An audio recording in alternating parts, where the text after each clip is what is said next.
Hey guys, in this video I will show you how to find alliance coordinates in Lands of Jail.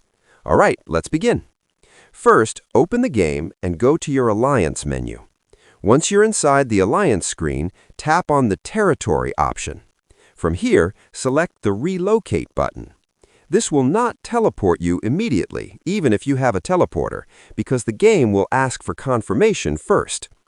Next, locate your Alliance headquarters on the Territory screen. Tap on the Alliance HQ to open its details. When you do this, you will clearly see the X and Y coordinates displayed for your Alliance location. These numbers represent the exact position of your Alliance on the world map. You can also view these coordinates directly on the map.